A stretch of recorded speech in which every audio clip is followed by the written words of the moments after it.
Hi, this is Amish Agarwal. I'm an advocate. I practice law in Delhi, and I wanted to answer this little query that a lot of clients have been putting to me.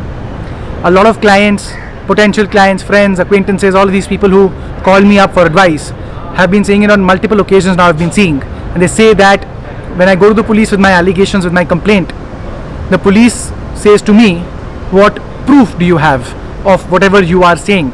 A lot of times there is no hard, concrete, digital or documentary proof of whatever the allegation is about, and the police, when they want to conveniently avoid registering an FIR or after the FIR is done in order to make a weak charge sheet, motivated by other considerations, when the police want to create a weak charge sheet, they will put this pressure on the complainant or the witness or the informant, saying what proof do you have, on what basis can we do this?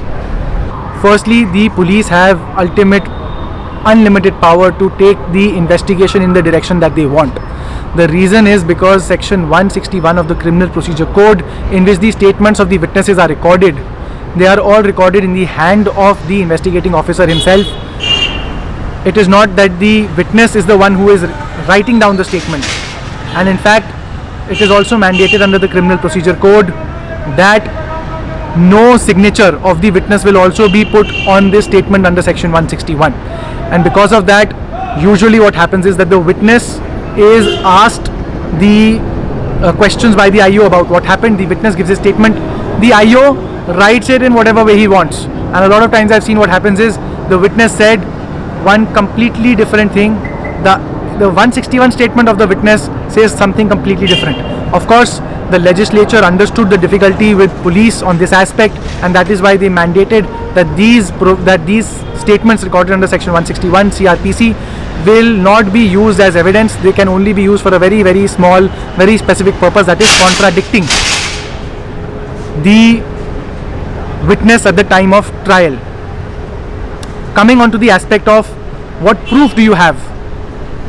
If the police asks you this and you're a witness or you're a complainant or an informant, you say to the police that it is not my job to give you proof of anything which I am alleging right now if I don't have it, and if it is only my oral testimony. My statement under section 161 CRPC is proof enough. If you feel that I am not believable, it doesn't matter. You may record so in your charge sheet, in your finding, but you cannot at this stage tell me that you will not investigate on my allegations, which are of an offense of a cognizable nature, which means that the police has the right and the duty to investigate into those offenses immediately. You cannot say at this stage right now that I am not going to investigate, or I am not going to register an FIR, or I am not going to proceed with the investigation even after registration of the FIR, because there is no proof. Because oral testimony as well is good, strong, hard evidence.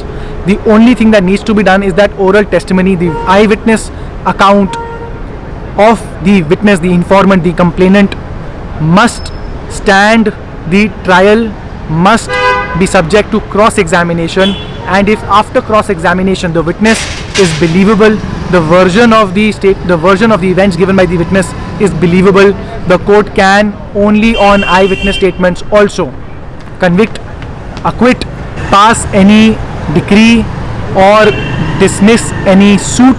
The court has power to do any of those things if the witness is believable.